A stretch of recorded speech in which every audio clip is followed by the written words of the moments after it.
Alors, bonjour à tous, heureux de vous retrouver à nouveau, chers amis, sur YouTube en ce vendredi 6 décembre 2024, 15h30 heure du Québec. J'espère que tout le monde va bien, j'espère que vous allez bien en Europe, j'espère que les cousins français, c'est pas trop compliqué, votre situation, mais c'est compliqué pour tout le monde. Tous les peuples sont dans une situation très compliquée. Merci d'être abonnés, merci à ceux qui sont abonnés, ceux qui vont s'abonner, merci à ceux qui m'envoient des liens, des messages toujours pertinents, intelligents et très appréciés, merci à ceux qui vont commenter la vidéo, la partager, gênez-vous pas, et écraser le petit pouce en l'air. On va faire une mise à jour de ce qui se passe au niveau militaire et des conflits actuels et ceux à venir peut-être, qui sont quand même une réalité à laquelle on ne peut pas vraiment échapper. On le sait, on est dans une transition aux États-Unis entre deux gouvernements. Joe Biden, un président sortant qu'on appelle souvent comme un canard boiteux, qui a plus d'autorité, mais il n'y en a jamais vraiment eu non plus. Mais on voit qui dirige la Maison-Blanche. Selon Tucker Carlson, c'est Satan. On va aller l'écouter tout de suite là-dessus. Who the hell is running the White House? I mean, you've got, again, I know you're humble about this, but you've got amazing sources there. Like, Biden is not, who is running the White House? Like, who is our de facto president? Is it Antony Blinken right now? Is it Jake Sullivan? Who is doing this? Donc, parce qu'on sait que les Américains ont changé leur politique, on était contre l'utilisation de mines antipersonnelles et maintenant on les utilise. Et tu as des enfants qui vont chercher ces mines-là, ils ne savent pas ce que c'est, se font décapiter, se font arracher les bras. C'était une espèce de décision morale que les Américains et l'administration Biden avaient prise dans ce conflit, guerre, je ne sais plus comment l'appeler. Et là, on a tout renversé ça, on utilise les missiles aussi de longue portée. Donc, Clayton Morris, qui avait Tucker Carlson en entrevue la semaine dernière, lui demande, après tout ce qu'on vient de voir comme changement, puis c'est dans en plus une période de transition de deux gouvernements, c'est complètement démoniaque. Il dit, on se demande qui est en charge de la Maison-Blanche. Est-ce que c'est Antony Blinken, le secrétaire d'État, ou Jake Sullivan, celui qui est en charge de la maison, du Chief of Staff, je pense, ou de la sécurité? Qui est en charge? Il demande ça à Tucker Carlson. Voici sa réponse à Tucker. Well, if you'd asked me yesterday morning, I would have said Tony Blinken, who has been running it since the beginning. But now I would say Satan, because I really think that you've got, dark forces in charge. I mean, il dit, tu m'aurais posé la question hier, je t'aurais répondu probablement Antony Blinken ou Jake Sullivan, mais aujourd'hui, je peux te répondre vraiment franchement, c'est Satan qui est en charge. Wow! De l'administration Biden, il dit, il y a vraiment des forces obscures, dark forces, complètement renversants. J'ai pas fini, on fait juste commencer, bougez pas.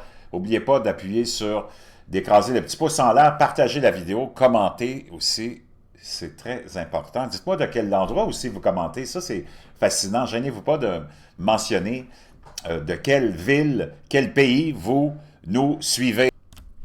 Avant de continuer, je vais vous faire écouter Chuck Schumer, encore pour un petit bout de temps, le chef de la majorité démocrate au Sénat, mais on sait que les républicains ont gagné la majorité. Il va y avoir un changement avec l'inauguration de Donald Trump.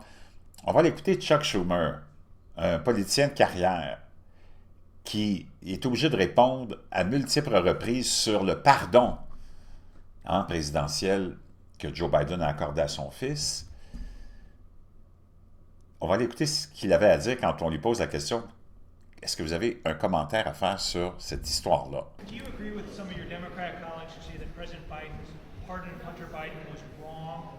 Est-ce que vous êtes d'accord avec plusieurs de vos collègues démocrates qui disent que le pardon de Joe Biden, c'est pas vraiment une bonne idée? I got nothing for you on that. Oh, j'ai rien à dire là-dessus pour toi.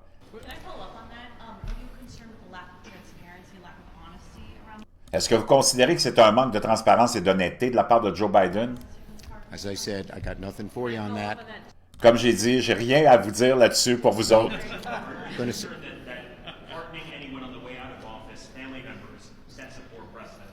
Thank you. I've got nothing for you on that. But the question is, they talked about January 6th pardons. This is a playbook for incoming President Trump. Isn't this a problem? Did he not establish a bad precedent for pardons? I got nothing for you on that. Il y a un autre journaliste qui dit « Oui, mais moi, je veux continuer. » Il dit « On sait que Donald Trump a promis de pardonner tous ceux qui ont été injustement accusés d'insurrection lors du 6 janvier 2021. Est-ce que le fait d'avoir pardonné son fils comme ça avant de quitter la présidence, ça ouvre pas la porte à Donald Trump et dit « J'ai rien à dire pour... » Any other subjects? Any other subjects? Donc, tu vois l'embarras de Chuck Schumer, naturellement, parce que je te rappellerai que toutes ces têtes de linotte-là, elles nous ont répété à maintes et maintes reprises ceci. On va aller les écouter. Une petite charade que ces démocrates nous ont répété. The law, not even the president of the United Ça, c'est lorsque Donald Trump était accusé de toutes parts, puis les gens disaient « Ouais, mais c'est horrible ce que vous faites. Ouais, mais il n'y a personne qui est au-dessus de la loi. » States. Nobody is above the law. No one is above the law. No one is above the law. No one is above the law, not even the President of the United States. No one's above the law. No one is above the law. That no person is above the law. Nobody should be above the law. Nobody should be above the law, including... Donc, chers amis, c'est toute une histoire qui est en train de se dérouler devant nos yeux et apparemment, il serait en train de penser, bon, en tout cas, le système est en train de penser, l'establishment, le Deep State, à pardonner encore plus de monde avant son départ. Pendant ce temps-là, comme je te l'avais dit, on va aller voir ce qui se passe et c'est très, très, très inquiétant. La première nouvelle que j'ai à te partager là-dessus, c'est la suivante. Laisse-moi trouver le lien.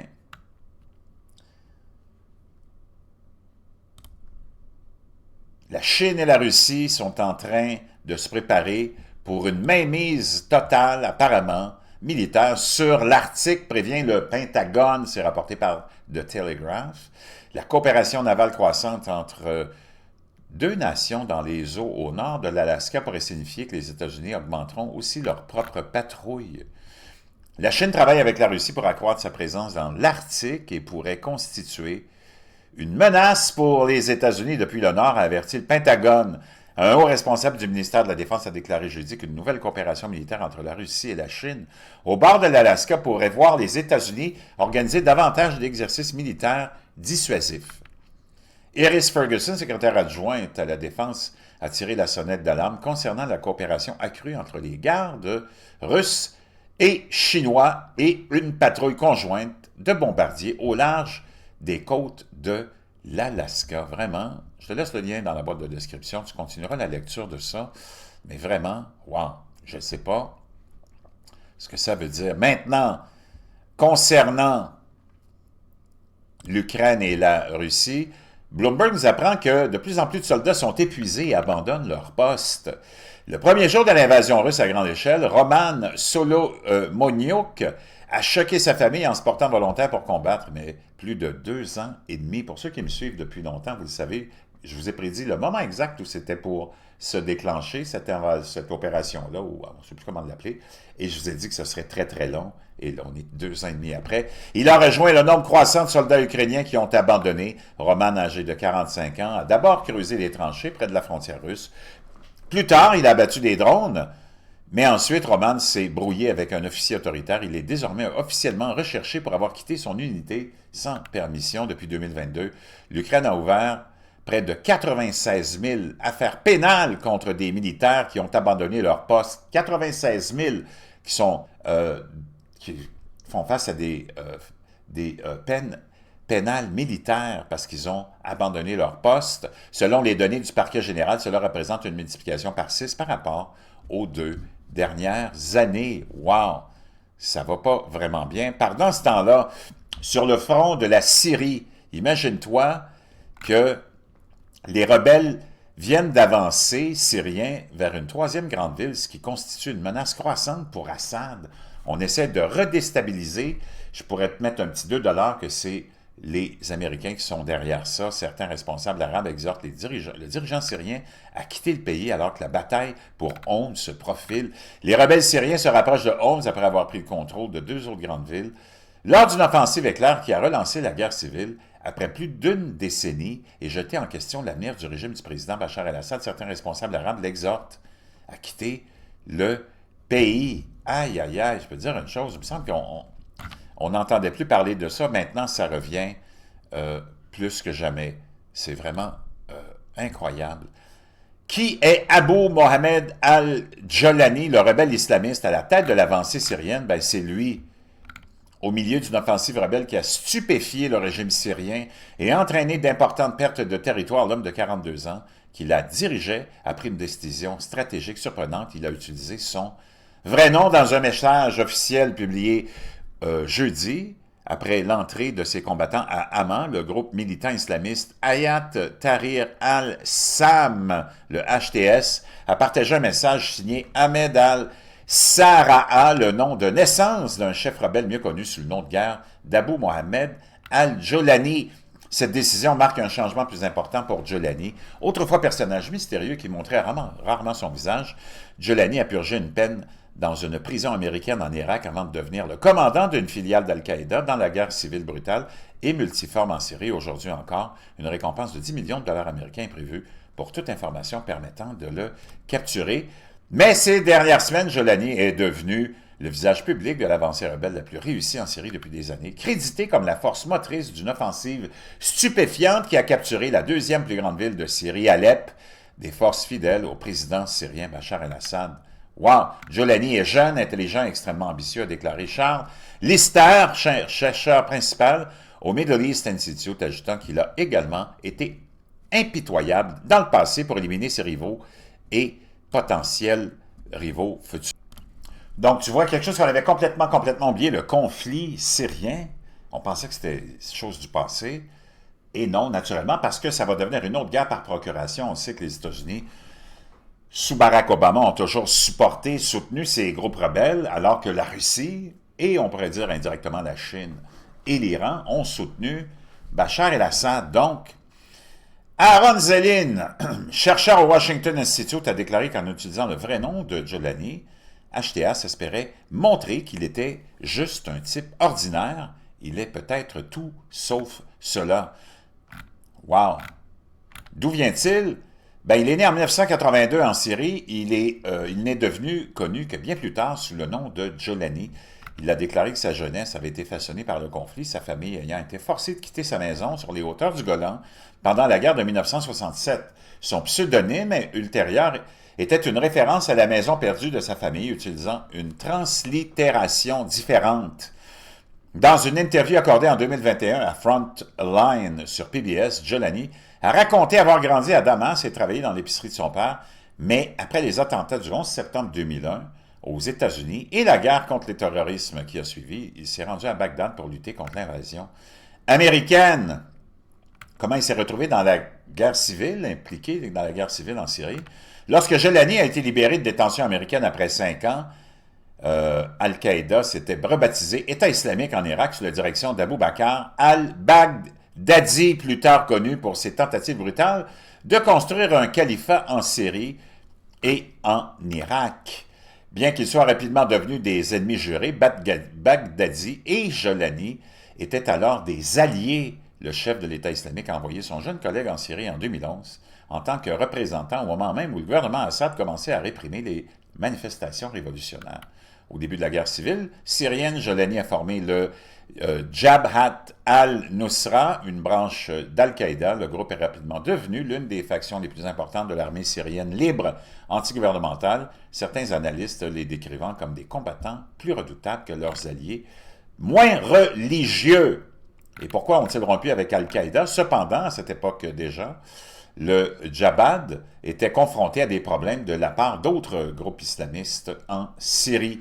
En 2013, Baghdadi avait annoncé que le Front al-Nosra devait être intégré à son propre groupe d'État islamique. C'était étendu en Syrie. Jolani avait rejeté cet ordre, même si de nombreux combattants avaient fait défection. Donc, il y a eu l'effondrement de l'État islamique Et depuis cet effondrement, les lignes de front en Syrie sont restées pour l'essentiel statiques. Parallèlement, Jolani a progressivement modifié sa façon de se présenter. Dans son interview avec Frontline, Jolani a déclaré que le plus brutal Baghdadi n'avait pas la compétence pour analyser les situations et que le groupe désormais connu sous le nom d'HTS n'avait eu recours qu'à des attentats suicides car il n'avait pas de meilleures armes. Il y a 2 ans, Jolani a remplacé sa tenue d'insurgé islamiste par un treillis militaire vert plus standard. Il semble qu'il ait suivi des conflits aussi en dehors du Moyen-Orient. On pourrait dire qu'il est dans son ère Zelensky, a déclaré Zelensky, faisant référence au président ukrainien Zelensky, qui porte un simple uniforme militaire depuis l'invasion russe. Donc, c'est vraiment pas un cadeau.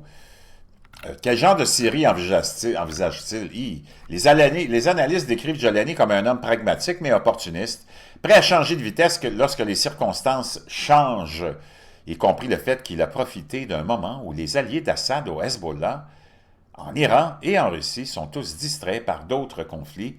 Il est très doué pour pivoter au bon moment, a déclaré Zelensky, qui a écrit un livre au sujet, justement, de ce groupe de Jolani.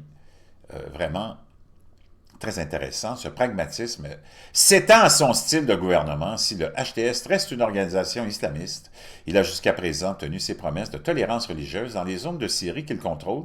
Dans la province d'Idlib, il dirige de fait un État à parti unique, gérant les affaires civiles dans le cadre de ce qu'il appelle un gouvernement du salut. Ce système n'est pas démocratique et repose sur une interprétation stricte de l'islam, a déclaré un chercheur indépendant sur la Syrie, mais HTS n'envisage pas quelque chose comme les projets d'Émirats islamiques, d'Al-Qaïda ou le califat de l'État islamique. Jolani a laissé entendre qu'il envisagerait d'autres mesures. Darin Khalifa, conseillère principale de l'International Crisis Group, a écrit sur X cette semaine que Jolani envisageait de dissoudre HTS pour permettre la consolidation complète des structures civiles et militaires dans de nouvelles institutions reflétant l'étendue de la société syrienne. La plupart des analystes s'accordent à dire que les premiers signes en provenance d'Alep sont relativement positifs, sans aucun signe de pression sur la minorité chrétienne de la ville, par exemple, mais certains craignent que les dirigeants de Jolani soient confrontés à des luttes intestines, d'autant plus qu'ils semblent si étroitement liés à une seule personne. Wow, ça va être vraiment intéressant de suivre ça. Donc ça, c'est dans ce cadre-là qu'on voit ça. Je voudrais juste te rappeler une nouvelle ou deux très inquiétantes. On a trouvé des traces de fentanyl et d'autres drogues chez les dauphins à Bec-Court dans le golfe du Mexique, puis à un très haut niveau. Et cette nouvelle drogue s'appelle le... Je vais te donner ça tout de suite.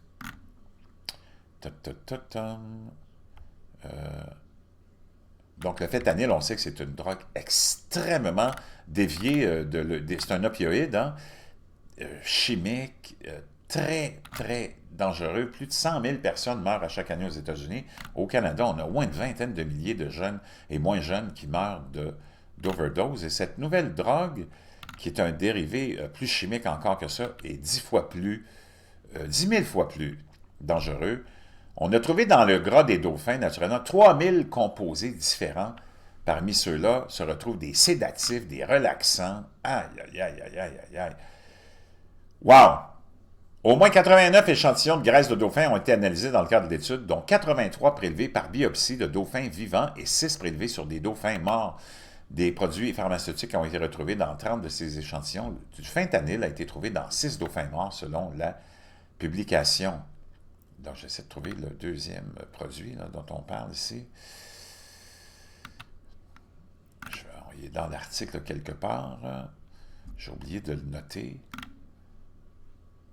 Mais c'est complètement hallucinant. Et on commence à voir cette drogue-là se propager dans plusieurs... je vais essayer de trouver un autre lien, je pense.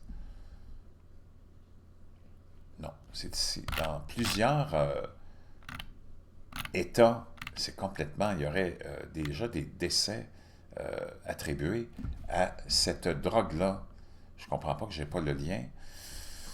Je l'avais tout à l'heure, mais je peux te dire une chose, c'est très, très, très inquiétant ce qu'on est en train de découvrir. Je vais voir si je ne l'ai pas ailleurs sur un autre lien. Bouge pas. Parce que je l'avais tout à l'heure, et je ne le retrouve plus. Donc, pour ce qui est d'Israël, maintenant, on va aller faire un tour dans Israël. Je n'ai pas trouvé le lien de l'autre drogue, là, mais c'est très dangereux. C'est une drogue qui commence à faire des ravages. Je pense que je vais juste te parler de la nouvelle d'Israël, puis je vais trouver le lien. Je pense que je viens de trouver la façon d'aller le chercher. Donc, Israël. On va aller faire un tour là-bas, ça fait longtemps qu'on n'en a pas parlé. Renforce ça reste dans le même cadre là, de la Syrie.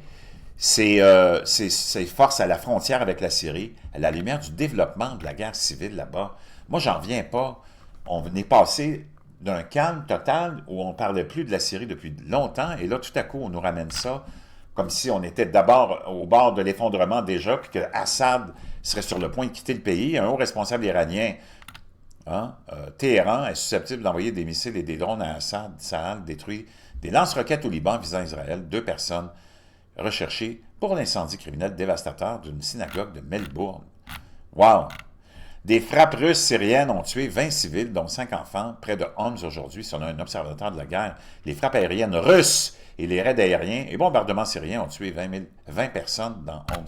Donc, wow, je peux te dire une chose, c'est complètement cinglé. Je ne sais pas vers quoi on s'en va, mais préparons-nous, ça sent très, très mauvais. Je vais essayer de trouver le fameux lien. Je pense que je vais l'avoir quelque part, c'est sûr.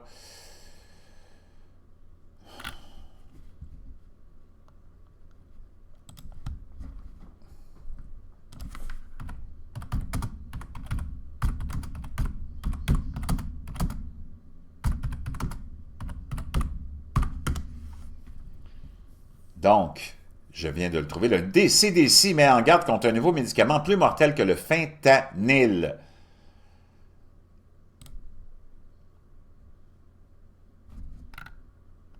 Et c'est le carfentanyl, un dérivé extrêmement puissant du fentanyl appelé carfentanyl, a été détecté dans 513 décès par overdose en 2021. Et déjà au début de 2024, on est rendu à 3 ou 4 fois plus de décès.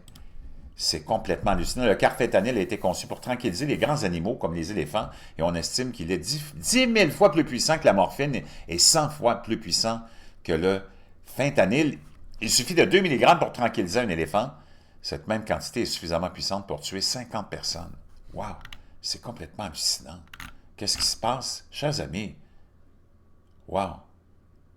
Le nombre de décès liés au carfentanyl détecté était faible entre janvier 2021 et juin 2023, moins de 30 par période de 6 mois selon un rapport. Mais là, les décès par overdose liés au carfentanyl ont augmenté au cours du second trimestre de 2023, passant de 29 à 175 en décembre, soit une augmentation de 503 %. Ça va pas bien, ça va même très très mal. Je te laisse ça dans la boîte de description.